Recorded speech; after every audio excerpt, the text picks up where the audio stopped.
चलिए let's start. देखिए cost का मतलब ये तो हम लोग समझ चुके हैं लास्ट क्लास में।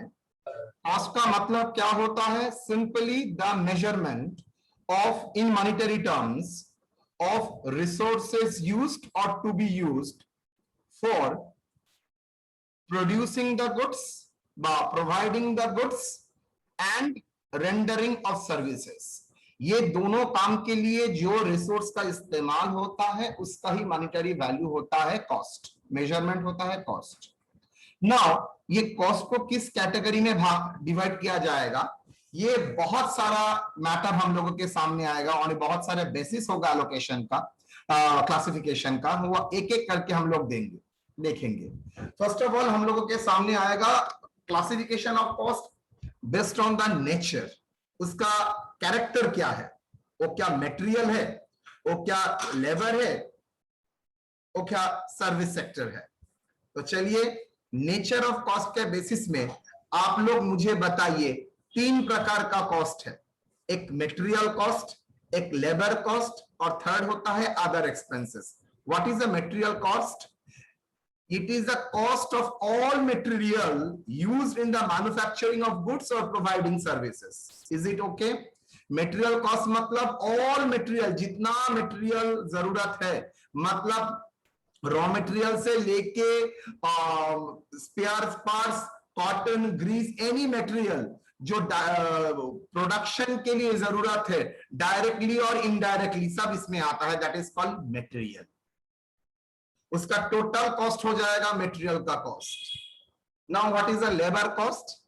It is a remuneration paid to the workers engage in the manufacturing of goods और प्रोवाइडिंग सर्विसेज। मतलब वर्कर को आप जो एंगेज कराते हैं प्रोडक्शन के साथ डायरेक्टली और इनडायरेक्टली सपोर्ट देने के लिए, वो चाहे प्रोडक्शन ऑफ गुड्स हो, वो चाहे रेंडरिंग ऑफ सर्विस हो, वो चाहे आपका केयरटेकर हो, वो चाहे आपका दरवान हो, वो चाहे आपका जो वर्कर हो, वो जो सुपरवाइजर है, एवरीवन इन द पार्ट, जिसको जो रेम्युनरेशन दे रहे हो, it is your part of your labour cost. वो हो सकता है स्किल्ड, हो सकता है सेमी स्किल्ड, हो सकता है अनस्किल्ड, वो हो सकता है रेगुलर लेबर, हो सकता है कैजुअल लेबर, हो सकता है कॉन्ट्रैक्ट लेबर। तो anything is can be possible under the head labour cost. Now एक चीज बनाने के लिए अब मैं आप लोगों से पूछता हूं, मान लीजिए आप छोटा मोटा एक दुकान दे रहे हैं बिरयानी का, आप मुझे बताइए ए बिरयानी का दुकान के लिए आपको क्या क्या रॉ मटेरियल लगेगा? सर जो raw material, that is rice से लेके, ऑयल से लेके, चिकन, मटन, व्हाटएवर में भी आप बनाएंगे, पोटैटो लेके, मसाला लेके, are the part of your raw material cost, material cost.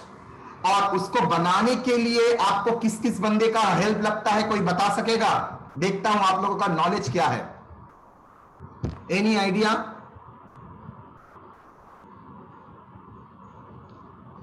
आप साउथ इंडियन डिश भी बोल सकते हैं, बांगली रान्ना भी बोल सकते हैं, एनीथिंग मुझे बोलिए। मटेरियल तो मैंने बोल दिया है, उसको बनाने के लिए क्या क्या लगता है, कौन कौन सा लोगों का इस्तेमाल होता है, बोलिए तो देखता हूं।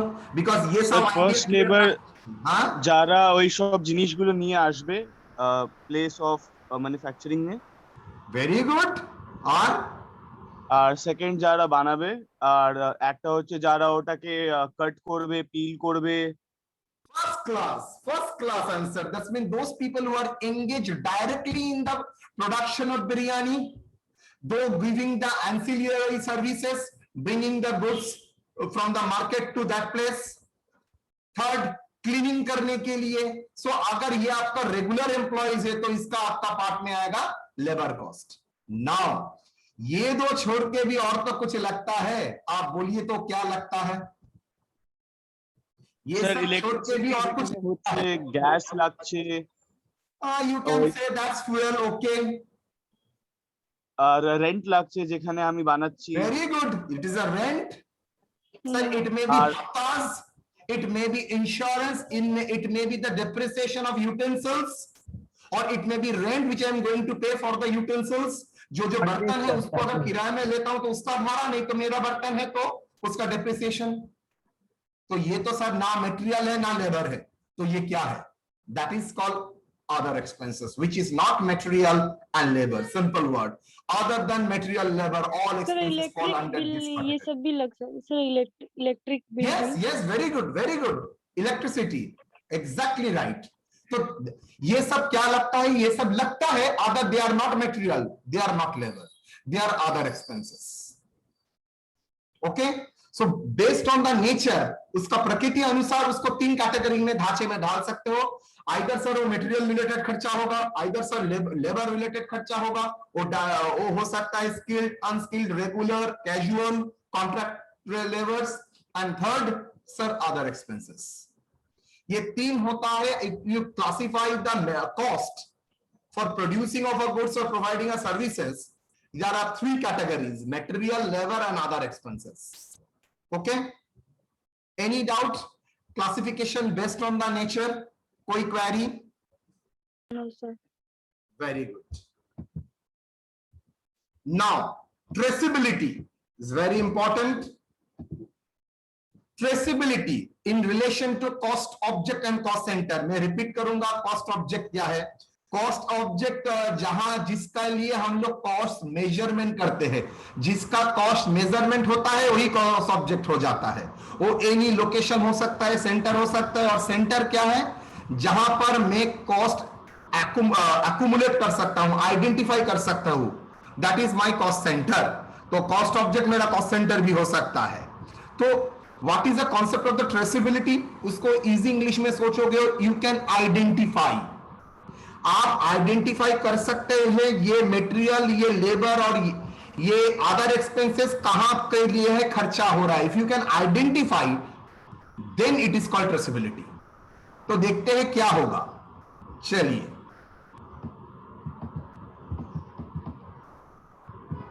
Direct cost, the cost which are directly traced, identified in the full. जो कॉस्ट इन फुल, पार्टली नहीं, अपोर्शन नहीं, एलोकेशन नहीं, जो डायरेक्टली आप क्या किसी कॉस्ट सेंटर और कॉस्ट ऑब्जेक्ट में डायरेक्टली एलोकेट कर सकते हो. मान लीजिए शू मेकिंग इंडस्ट्री में मैंने तीन डिवीजन बोला था, एक कटिंग, एक पेस्टिंग और दूसरा क्या था? पॉलिशिंग. तो लेदर का जो खर्चा है, लेदर का खर्चा कहां पर ऐड होगा, कहां पर एलोकेट करोगे? कटिंग में, पेस्टिंग में, ना पॉलिशिंग में?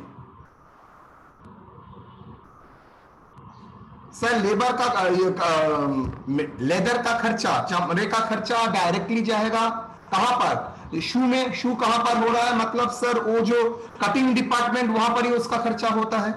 तो that is the item which can directly traced with the particular product. So that is the direct cost. एक फर्नीचर बनाने के लिए आपका जो wood, you can directly identify with wood with your product. So that is called your direct cost. The cost which is directly traced with the cost center or cost object. Cost object मेरा अगर table है, ठीक है. Cost object मेरा क्या है? अगर मेरा फर्नीचर मेरा कॉस्ट ऑब्जेक्ट है जिसके लिए मैं कॉस्ट मेजर करना चाहता हूं, अगर वो वुड का खर्चा में डायरेक्टली, काठ का खर्चा में अगर डायरेक्टली उस फर्नीचर में आइडेंटिफाई कर सकता हूं, तो ये मेरा हो जाएगा क्या? Direct cost. लेकिन मेरा जो मशीन है, मेरा जो औजार है, उसका depreciation you can not identify directly. इस फर्नीचर के लिए कितना डिप्रिसिएशन हुआ है यू कैन डायरेक्टली आइडेंटिफाई नहीं कर सकोगे. तो आपका हो जाएगा इनडायरेक्ट कॉस्ट. तो डायरेक्ट कॉस्ट में तीन कैटेगरी का कॉस्ट आएगा: direct material, direct labour, direct expenses. For example direct material क्या है? Material which are conveniently, easily traced, identified in the product. अगर आप शू मेकिंग में लेदर को डायरेक्टली आइडेंटिफाई कर सकते हैं, वो आपका हो जाएगा direct material. Okay, with respect to, यहां पर एक सिग्निफिकेंट वर्ड मैं बाद में बोलूंगा, अभी नहीं बोलूंगा. मतलब अगर मटेरियल को आप प्रोडक्ट के साथ डायरेक्टली आइडेंटिफाई कर सकते हो तो वो आपका हो जाएगा क्या? Direct material. मुझे बताइए बिरयानी में डायरेक्ट मटेरियल क्या है? Rice and potatoes and chicken, mutton, whatever may be. So you can identify directly with that product. वो प्रोडक्ट के साथ you can directly identify. अगर directly and easily conveniently identify कर सकते हो, मतलब आपको कुछ दिमाग लगाने की जरूरत नहीं है, डायरेक्टली आप बोल सकते हैं मटर पनीर में क्या क्या डायरेक्ट मटेरियल है, सर पनीर है एंड मटर है, that is a direct material, तो that is called direct material. Clothes in dress making, shirt बनाने के लिए, सलवार कमीज बनाने के लिए आपका जो क्लोथ्स का इस्तेमाल होता है, that is called direct material. Direct labour, the labour which are directly identified with the product. इसका मतलब क्लोथ्स बनाने के लिए जो टेलर में का आपको जो पेमेंट करते हो, टेलर का जो खर्चा है, that is the direct labour. आप टेबल बनाने के लिए जो कारपेंटर का इस्तेमाल होता है, you can directly identify the carpenter. Tuition में टीचर का जो आप खर्चा होता है, मतलब ट्यूशन इंस्टीट्यूट है, वहां पर टीचर का खर्चा जो है, that is direct labour. In sense of that direct labour का कॉस्टिंग का कैटेगरी में आता है। सर लेकिन जो सफा करता है, जो क्लीन करता है, जो क्लास में जाने के टाइम पूरे बिल्डिंग को क्लियर करते रखते हैं, आप जिंदगी में कभी उसका नाम लिए हैं? कभी उसका नाम नहीं लिए हैं, तो ये उसका क्या हुआ है, that is called direct indirect labour. क्यों? बिकॉज आपका जिंदगी में प्रॉस्पेरिटी में एक वॉचमैन ऑफिस स्टाफ का क्या अहमियत है आप नहीं बोल सकेंगे, लेकिन रिजल्ट निकलने के बाद आप लोग फोन करके ये जरूर बोलते हैं सर बहुत अच्छा रिजल्ट हुआ है, लेकिन कभी इसको नहीं बोले हैं दरवान भाई आपके लिए हम लोगों का रिजल्ट बहुत अच्छा हुआ है, बिकॉज यू कांट आइडेंटिफाइड। लेकिन आपके लाइफ में उसका कंट्रीब्यूशन है, वो अगर गेट में उल्टा पुल्टा लोगों को रोक नहीं देता, then we can't continue their classes, तो उसका भी कंट्रीब्यूशन आपका लाइफ में है, लेकिन हम लोग डायरेक्टली ट्रेस नहीं कर सकते, that's why indirect। तो labor engage in the converting the raw material into finished goods, they are the labor। तो हम लोगों के लिए और एग्जांपल क्या होते हो सकता है, carpenter in furniture making shop,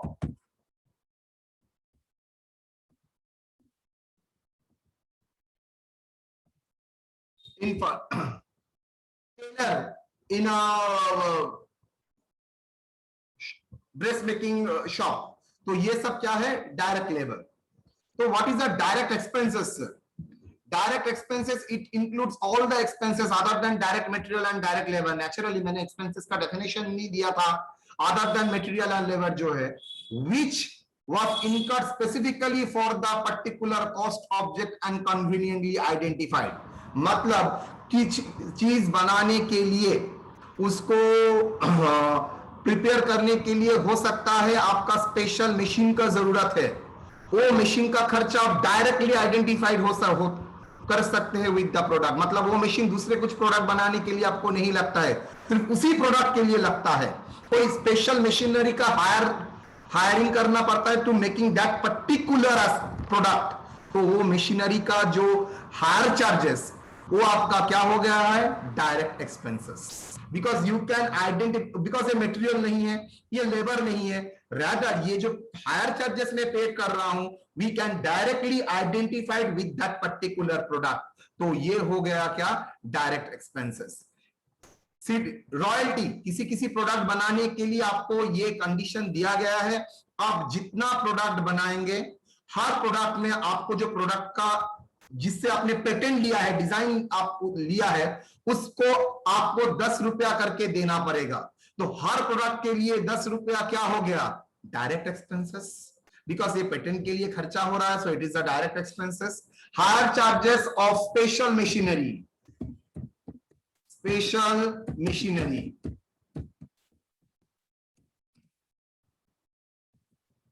और एक एग्जांपल देता हूं, कुछ आपका कुछ बनाने के लिए आप बोल रहे हैं मुझे फर्नीचर एक बनाना है, मल्टीपर्पस एक रीडिंग टेबल बनाना है, लेकिन डिजाइन आप लोगों को समझ में नहीं आ रहा है, तो आपने बोला एक काम कीजिए, इंटीरियर को मेरा काम दे दीजिए, उसके डिजाइन बना के आप बनाइए। आप अकॉर्डिंग टू इंटीरियर को आपका रिक्वायरमेंट अनुसार आपको दे दिया गया है, और इंटीरियर ने क्या किया, पूरा डिजाइन कंप्यूटर में स्केच करके आपको दे दिया है। तो आपको वो टेबल तो आपका रिक्वायरमेंट अनुसार बनाया गया है, आपका घर में कितना स्पेस है वो देख के बनाया गया है, तो ये डिजाइन तो बाकी लोगों के लिए एप्लीकेबल नहीं है, नहीं है सर। तो ये मुझे बताइए, वो डिजाइन जो बनाने के लिए जो वो डिजाइनर को, इंटीरियर को आपने 2000 रुपया दिया था, वो 2000 रुपया ना आपका मटेरियल है ना आपका लेबर है, लेकिन वो क्या है सर, वो मेरा डायरेक्ट एक्सपेंसेस हो गया। बिकॉज ये डिजाइन सिर्फ इसी के लिए लगेगा, किसी के लिए नहीं। आप स्पेशल एक शादी के लिए आप स्पेशल एक सलवार डिजाइन करना चाहते हैं, एक कुर्ता डिजाइन करना चाहते हैं, डिजाइन किसको दिया? डिजाइन आपने दिया है सब्यसाची को, world famous designer, morning Calcutta, उसने उसको दिया है और डिजाइन करके देगा, मैन्युफैक्चर नहीं करेगा। वो डिजाइन के लिए ही लेगा 50,000 सिर्फ डिजाइन करने के लिए, प्लस आपका जो मटेरियल आप डिजाइन बना के आप कलकत्ता से बना लेंगे, नो प्रॉब्लम। तो ये डिजाइनर का जो खर्चा है 50,000 क्या होगा? ये मटेरियल नहीं है, लेबर नहीं है, और ये डिजाइन का सब के लिए एप्लीकेबल है? नो, ये यूनिक डिजाइन है, सिर्फ आपका पंजाबी के लिए ही हो, आपका कुर्ता के लिए इस्तेमाल होगा, किसी में वो इस्तेमाल नहीं होगा। तो ये क्या हो गया? Direct expenses, because that is the expenditure which is not a material, not a labor, but identified with the product conveniently, easily. So that is called direct expenses. So clear the concept of direct cost? Direct cost which is directly traceable with the cost center or cost object. Cost object यहाँ पर क्या है? आपका कुर्ता। तो उस कुर्ता के लिए अगर आपका कपड़ा डायरेक्टली आइडेंटिफाई है, जो बनाने का टेलर वाला है वो अगर प्रॉपर्ली आइडेंटिफाई है, तो सर ये क्यों नहीं होगा? सब्यसाची बा डिजाइनर का जो 5,000, 6,000, 10,000 लेगा, वो भी तो इसके लिए आइडेंटिफाई होगा। यस, वो होगा direct expenses. Clear the conception of direct expenses my dear? Yes sir. Yes sir. Okay. तो जैसे कि कोई स्पेशल चीज चाहिए, ये जैसे कि ड्रेस ही बनवाते हैं, तो सर क्या वो डायरेक्ट एक्सपेंसेस? अगर आपके लिए स्पेशल डिजाइन का ऑर्डर दिया जाता है, ध्यान से सुनिए, आपके लिए अगर स्पेशल डिजाइन का ऑर्डर दिया जाता है तब वो हो जाएगा खर्चा, डायरेक्ट में आएगा। लेकिन एक कॉमन डिजाइन है, सबके लिए एप्लीकेबल है, तो थोड़ी वहां पर आएगा, वो देन सब प्रोडक्ट में जाएगा, then directly you can identify में मेरे लिए ही बनाया गया है। सिंपल सवाल सर। उसको हम लोग डायरेक्ट लेबर में क्यों नहीं ये किए सर? ना ना ना ना ना ना, if they are not workers, no. आप जब डिजाइनर से काम करा के लेके आते हैं, that is giving a service, they are not worker, they are not working. अच्छा अच्छा अच्छा, समझ में आया। ये सवाल कौन किया? सर किशन। यहां पर कोई है जो इसका सवाल का आंसर दे सकेगा? वंडरफुल क्वेश्चन सर, ये लेबर में क्यों नहीं आएगा? श्रेयांश, आशीष? হ্যাঁ sir, what is the question sir? क्वेश्चनটা শোন ভালো করে। স্যার, আপনার ডিজাইনার का जो खर्चा है, why it is not treated as a direct labor? Sir वो सबके लिए तो नहीं कर रहा है ना No, वो। that's why तो मैंने बोला था डायरेक्ट एक्सपेंसेस। उसने बोला why डायरेक्ट एक्सपेंसेस? आप डायरेक्ट का कारण है, you can identify properly. Yes, I agree, but why not labor? Why it is expenses? Sir direct labour ওই কস্টটা যেটা বানাতে সাহায্য করেছে, মানে বানাতে এটা তো তোমার বানাতে সাহায্য করেছে, that is also helping for your manufacturing your salwar, কিন্তু ওটা বানাচ্ছে না স্যার, নেসেসারি নয়, মেশিনও বানাতে পারতাম। ডিজাইন দিচ্ছে। No, fine tuning.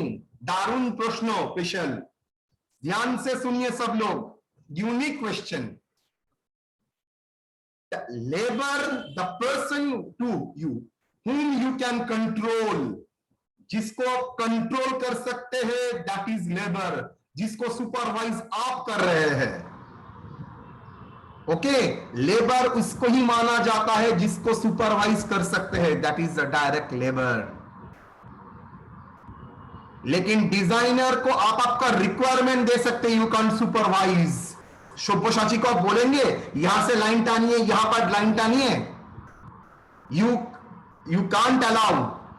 मतलब अगर कंट्रोल आपके हाथ में होता है तो लेबर होता है, वो चाहे डायरेक्ट और indirect.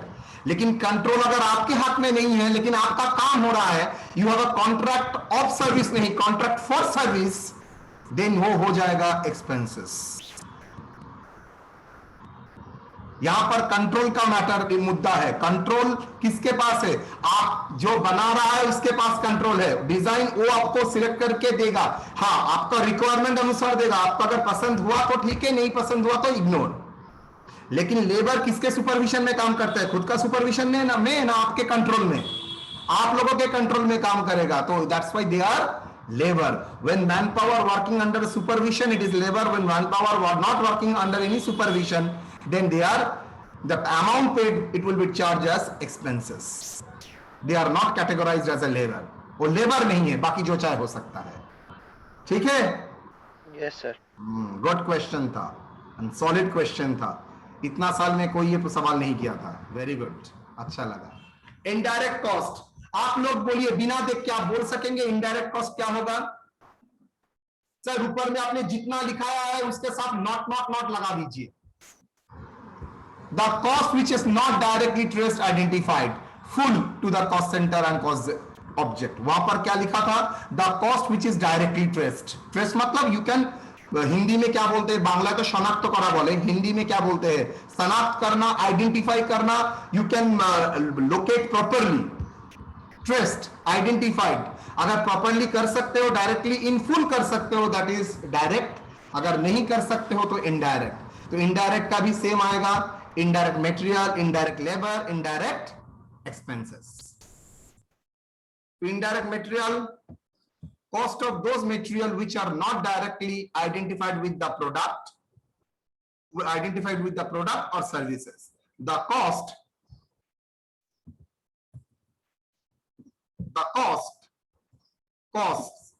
are not directly allocated, rather apportioned to the product. अच्छा, ये वर्ड सर समझ में नहीं आया।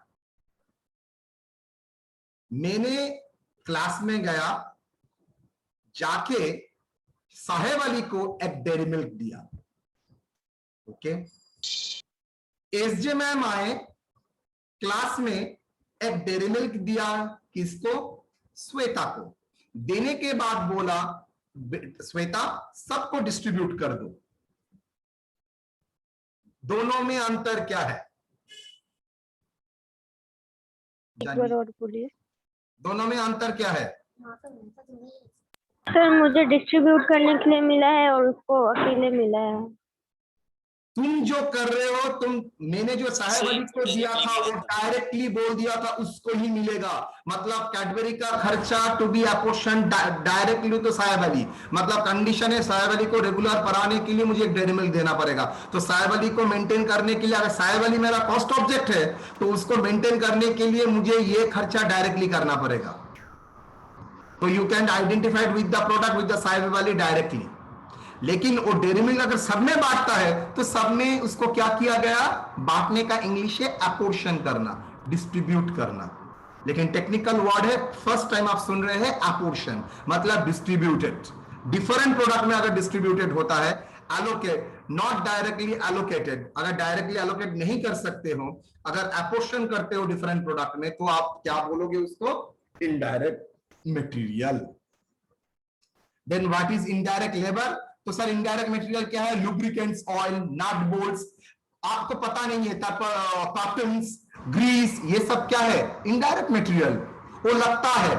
सो दैट इज ओवरऑल पेटी करना, मतलब पेटी मतलब पैकिंग का जो पेटी का इस्तेमाल होता है, रस्सी का इस्तेमाल होता है, थ्रेड का इस्तेमाल होता है, ये सब क्या? Indirect material. आप किसके लिए लग रहा है यू कैन आइडेंटिफाई, लेकिन हाँ सब प्रोडक्ट के लिए लगेगा। इनडायरेक्ट लेबर, जो लेबर, वो जो आप लोगों ने एग्जांपल दिया था सर, मुटिया का खर्चा, माल पूरा सफाई करने का खर्चा, ये सब मेरा इनडायरेक्ट लेबर। मुटिया जो क्लीनर, ये सब मेरे सुपरविजन में ही तो काम करेगा बेटा। So they are called indirect labour. Example salary of supervisor etcetera. Indirect expenses refer to those expenses other than material and labor which cannot identify to a particular product.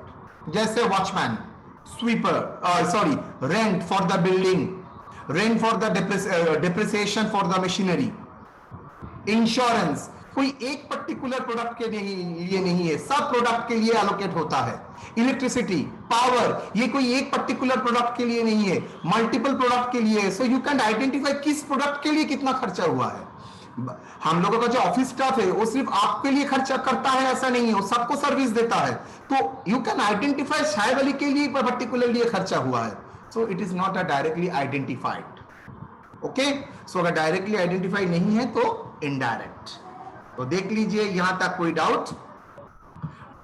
Direct and indirect में कोई doubt बेटा? तो मैंने classification दिया on the basis of nature of cost, मैंने classification कराया आपको traceability of cost. यहां तक कोई डाउट बेटा? जी सर मुझे यहां पर डाउट है। Sir special machine, speciality machine में जो डेप्रिसिएशन होगा वो तो सर डायरेक्ट ना स्पेशल मशीन आप खरीद के लेके नहीं आए हो बेटा। स्पेशल मशीन आप एटॉल खरीद के लेके नहीं आए हो, उसको हायर में लिया है। अगर हायर चार्ज है तो एक साथ ही जाएगा। सर हायर तो नहीं, खरीद लिया, मान लिया सर, खरीद के रखा होता देन तो सर डेप्रिसिएशन आएगा ना, क्यों खरीदोगे? देन वेरी गुड, अगर तुम खरीदने के बाद सोच रहे हो क्यों खरीदोगे, फर्स्ट क्वेश्चन, आप खरीदेंगे क्यों मुझे बताइए तो। आपका एक प्रोडक्ट बनाने के लिए नहीं, आप जानते हैं मल्टीपल प्रोडक्ट बनाने के लिए मुझे लगेगा। जैसे ही आपका मुंह से निकल रहा है मल्टीपल प्रोडक्ट बनाने के लिए, तो you can not trace the depreciation for one particular product. Sir उसको खाली बिरयानी बनाना है सर, तो उसके लिए मशीन लिया सर। Right, hold. अगर उसके सिर्फ बिरयानी ही बनाना है तो कोई एक पैकेट के लिए तो नहीं है, आपको तो कंटिन्यूअस आपका कोई एक बिरयानी के लिए तो आप आइडेंटिफाई नहीं कर सकते। जितना पैकेट बिरयानी सब नहीं जाएगा, अगर सब नहीं जाएगा तो ये तो सब बिरयानी का जितना पैकेट होगा सब में ही एलोकेट हो जाएगा। मतलब ओवरऑल वो बनाते रहेगा, एक बार बनाते ये स्पेशल नहीं। मान लीजिए आप लोगों ने शायद देखा होगा दुर्गा पूजा में जो अभी कस्टमाइज दुर्गा मूर्ति होते हैं, आप जानते हैं अब बराबर जो ठाकुर है, हम लोग बचपन में देखते थे एक टाइप का मुंह, लेकिन अगर आप लोग पैंडल होपिंग तो कलकत्ता का सभी करते हैं, बिकॉज ये पूजा तो कभी अभी सुबह में मॉर्निंग में रिलीजियस रहता है, उसके बाद फेस्टिवल बन जाता है। तो सारा कलकत्ता में आप लोग अगर घूमेंगे एक बार मुंह देखेंगे, आप देखिएगा सर सबका तो अलग अलग, एक छोटा एक बड़ा, एक का हाथ छोटा हाथ बड़ा, ऐसा तो रादर ऐसा दुर्गा प्रतिमा हम लोगों ने बचपन में देखा ही नहीं था। लेकिन अभी क्या होता है उसमें वो कस्टमाइज कर रहे हैं, उसका सोच अनुसार कर रहे हैं, लेकिन वो प्रतिमा दूसरे का पैंडल में एप्लीकेबल नहीं होगा और कर भी नहीं सकेगा। तो ये सिचुएशन में हम लोग बोलेंगे उसका जो स्पेशल डिजाइनिंग का खर्चा है दैट इज डायरेक्ट खर्चा, वो सिर्फ उसी प्रतिमा के लिए ही एप्लीकेबल होगा, और जो बना रहा है दूसरा मूर्ति के लिए वो नहीं अप्लाई कर सकेगा, उसके साथ कॉन्ट्रैक्ट है, नहीं कर सकेगा।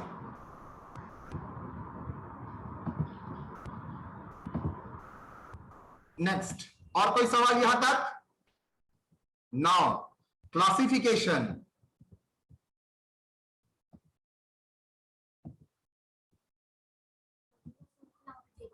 ये रखो कॉन्टेक्ट, मैं बोल रहा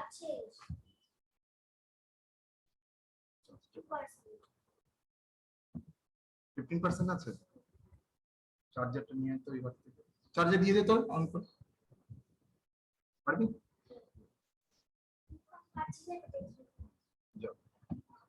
Now classification is based on the variability.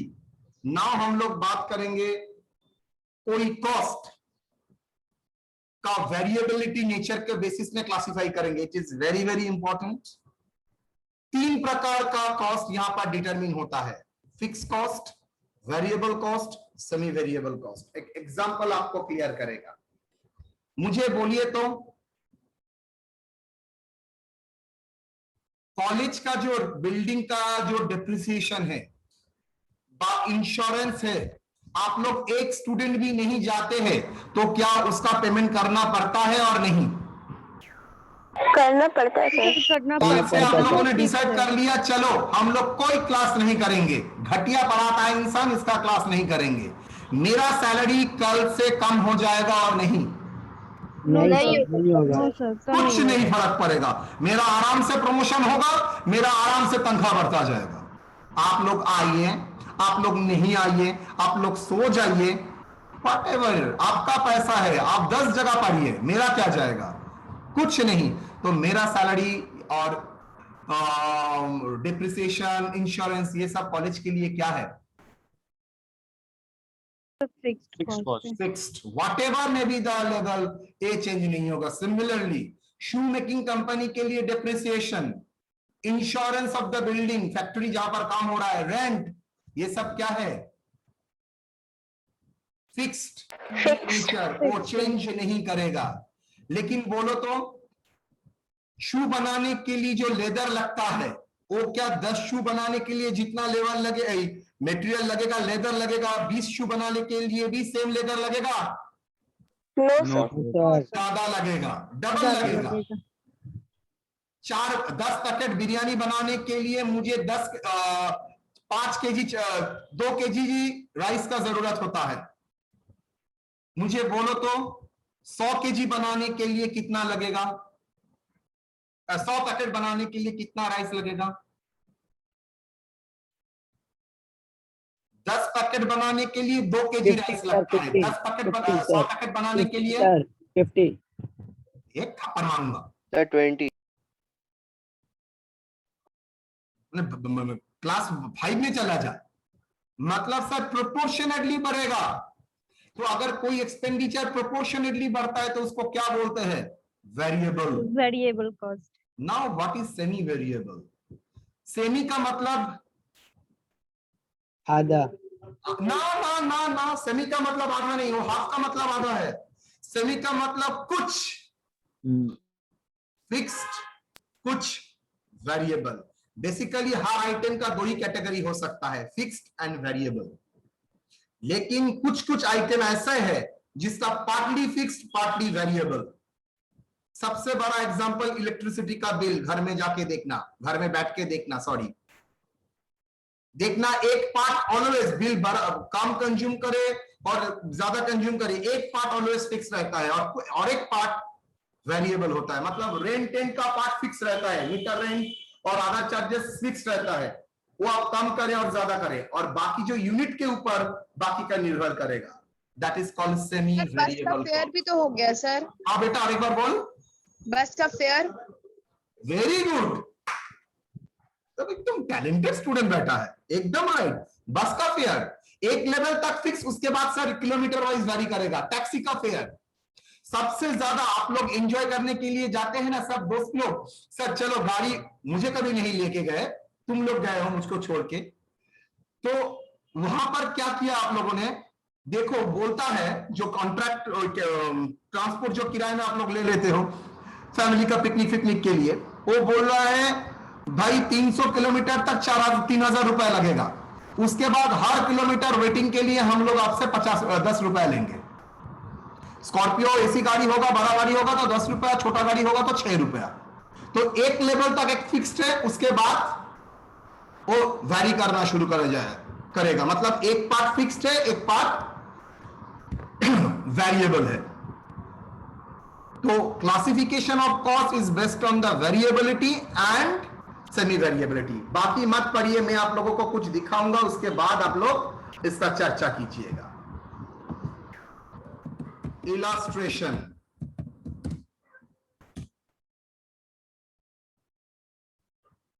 কেটে দিস আমার ফোন হলে।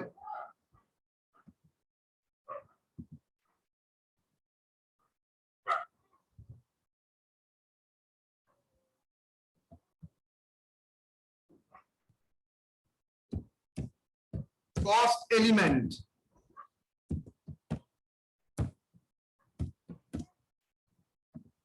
A, B, C at 10,000 units. ना छोटा कर देता हूं, तुम लोगों के लिए प्रॉब्लम होगा। एट 2,000 यूनिट,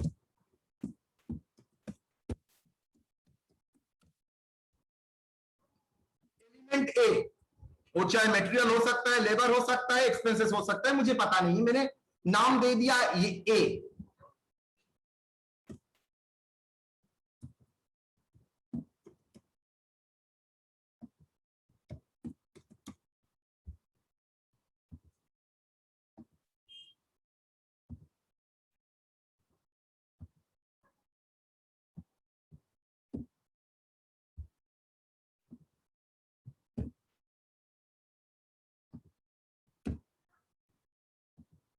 बी,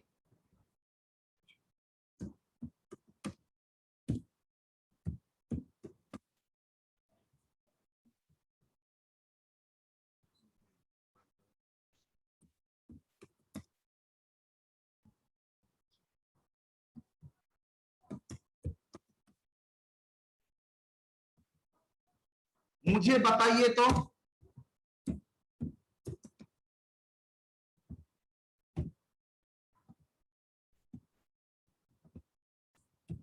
बोलिए तो आंसर क्या होगा? सबको बोल रहा हूं, ठीक 2 से 3 मिनट से आंसर देना। Sir A fix cost, B अच्छा, धीरे वेरिएबल धीरे, और एक सी एक सेमी एक, हर बारी वेरिएबल। नहीं, हर बारी नहीं। सर ए क्या है? वेरिएबल है सर। ए क्या है? Fix cost. फिक्स कॉस्ट है। सबसे आंसर पूछना चाहता हूं, ए क्या है? फिक्स्ड। फिक्स्ड है सर। आपको कैसे पता चला ये फिक्स्ड है?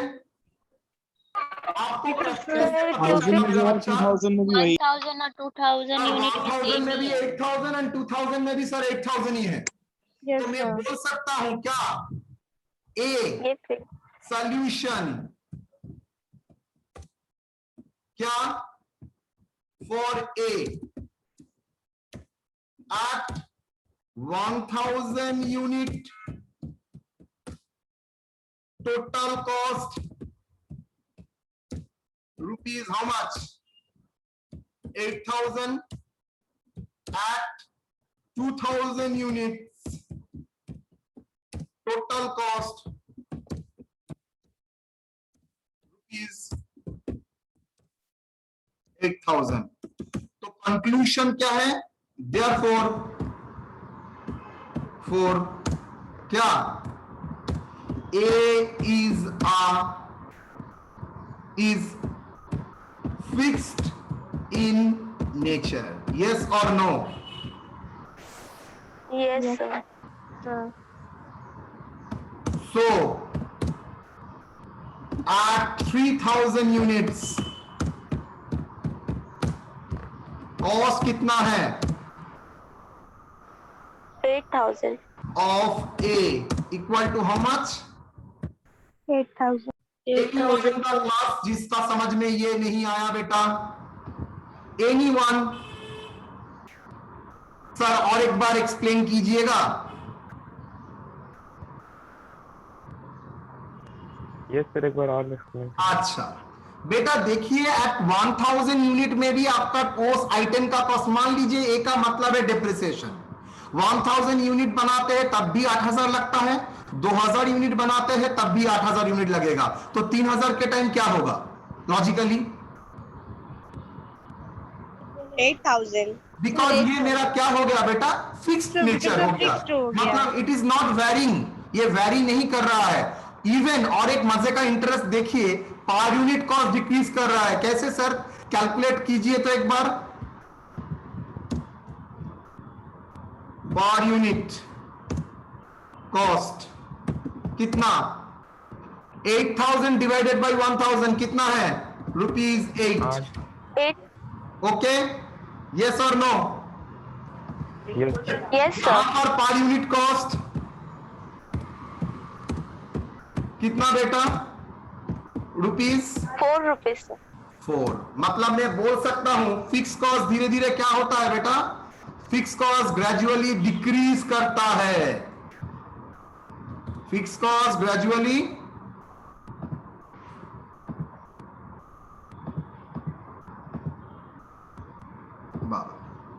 ये पर यूनिट कॉस्ट हो गया। पर यूनिट कॉस्ट रुपीज कितना? 8000 by 1000 units, that is equal to ₹8 per unit. और यहां पर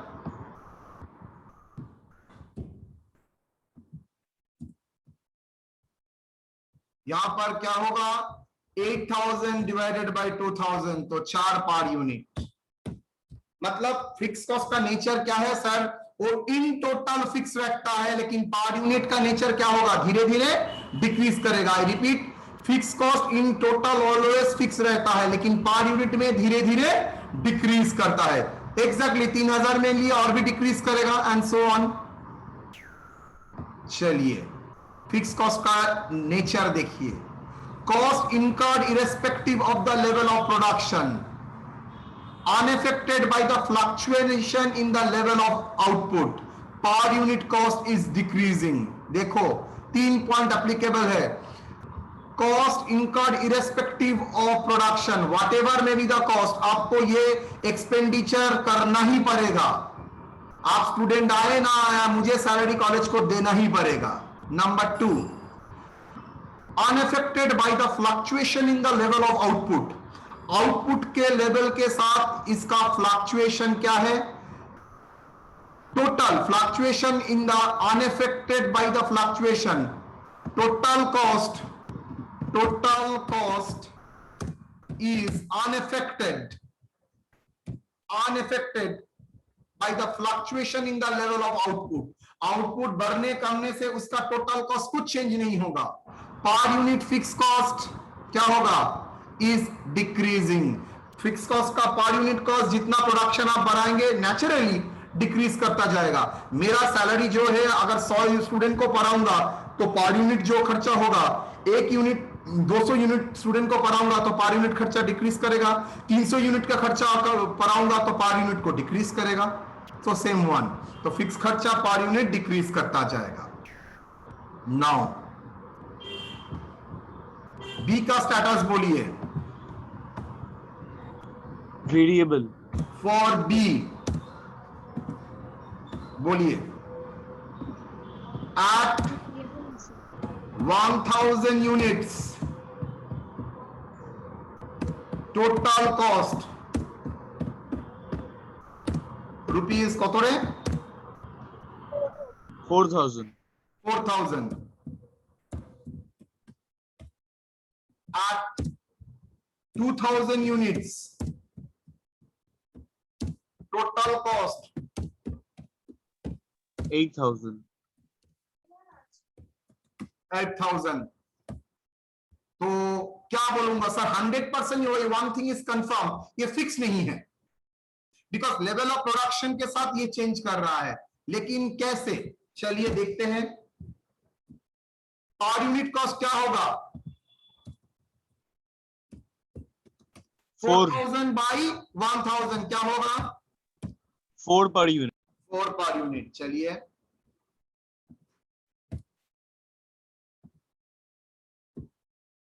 इसका क्या होगा, इसका भी 4 पर यूनिट।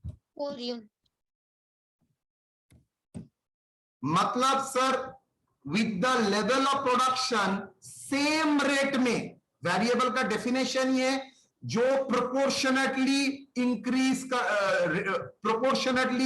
करता है एंड पर यूनिट कांस्टेंट है। देखो पर यूनिट कांस्टेंट, आप और एक भी मजे का बात देखो, प्रोपोर्शनेटली चेंज करने वाला का मतलब 1000 से 2000 कितना परसेंटेज चेंज हुआ है बेटा, 100%। Very good. टोटल कॉस्ट 4000 से 8000 हुआ है, कितना परसेंट चेंज हुआ है, 100%। तो इसको क्या बोलेंगे, सेम रेट, प्रोडक्शन का रेट चेंज हुआ 100%, टोटल कॉस्ट का भी रेट चेंज हुआ है 100%। तो हम लोग बोल सकते हैं अगर सेम रेट में चेंज होता है दैट इज कॉल्ड वेरिएबल। अगर सेम रेट में चेंज नहीं होता है, चेंज हो रहा है लेकिन सेम रेट में चेंज नहीं हो रहा है, that is called semi variable. तो वेरिएबल का मतलब है अगर चेंज हो रहा है लेकिन सेम रेट में, तो आपको बोलेंगे उसको वेरिएबल। ये सेम रेट कैसे के परसेंटेज में कैलकुलेट करेंगे, नो, हम लोग सिर्फ पर यूनिट के बेसिस में कैलकुलेट करेंगे। देखिए यहां पर भी पर यूनिट 4 रुपया है, यहां पर भी पर यूनिट 4 रुपया है, तो हम लोग इसको बोलेंगे सेम रेट में चेंज, तो दैट इज इसको हम लोग बोलेंगे वेरिएबल। लेकिन ये अगर 4 रुपया है इसके बाद 3 रुपया हो जाता है, बाद 4 रुपया से कम हो जाएगा, तो हम लोग उसको बोलेंगे सेमी वेरिएबल। आज हम लोग सेमी वेरिएबल के ऊपर बात नहीं करेंगे, सेमी वेरिएबल के ऊपर बात करेंगे कल, लेकिन आज हम लोग सिर्फ वेरिएबल में ही कंसंट्रेट करके रखेंगे। तो बोलिए at therefore four is a variable in nature, variable in nature. Okay, B is a variable in nature. So at 3000 unit cost of B is कितना होगा बेटा? 12,000. 12,000. ऐसे 3000 into rupees 4, that is equal to 12,000. Clear or not? 3000 into rupees 4, that is equal to 12,000 rupees. Clear? तो दो answer हो गया. Last question का answer हम लोग कल करेंगे, मैं आज आप लोगों को नहीं दूंगा, बिकॉज वहां पर एक चीज तो कंफर्म क्या है, मैं फॉर सी का एक बात तो लिख देता हूं, एक्चुअली मैं पढ़ के आया भी नहीं, तो दैट्स व्हाई अ प्रॉब्लम. सी, चलिए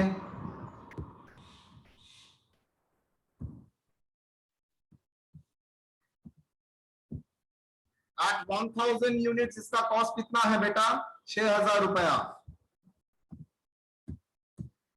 at 2000 यूनिट इसका कॉस्ट कितना है बेटा? 10,000. पर यूनिट कॉस्ट बोलिए. 6000 by 6 1000 rupees how per unit. much? 6 per unit. 2000 by total उसका कितना? 5 rupees per unit. सर इसको मैं फिक्स भी नहीं बोल सकता, फिक्स बोल सकते हैं? No, sir. No. आप इसको वेरिएबल भी नहीं बोल सकते. क्यों वेरिएबल नहीं बोल सकते? देखिए 100% इंक्रीज हुआ है, लेकिन कॉस्ट 100% इंक्रीज नहीं हुआ है. अगर 100% इंक्रीज होता तो 12,000 होता, तो वो 100% इंक्रीज नहीं है, मतलब सेम रेट में नहीं है, सेम प्रोपोर्शन में नहीं है. Not even that. देखिए यहाँ पर 6 था पर यूनिट, यहाँ पर 5 हो गया, डिक्रीज कर रहा है.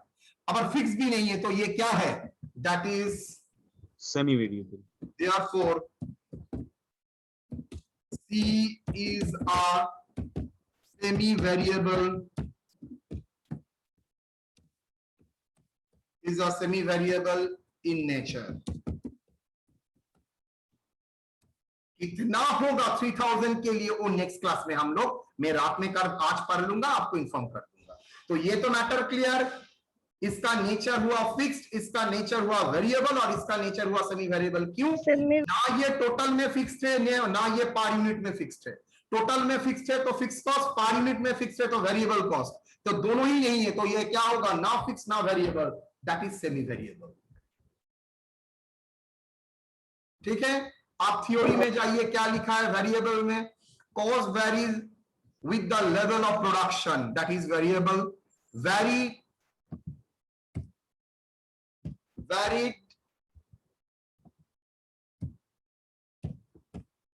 varied by cost changed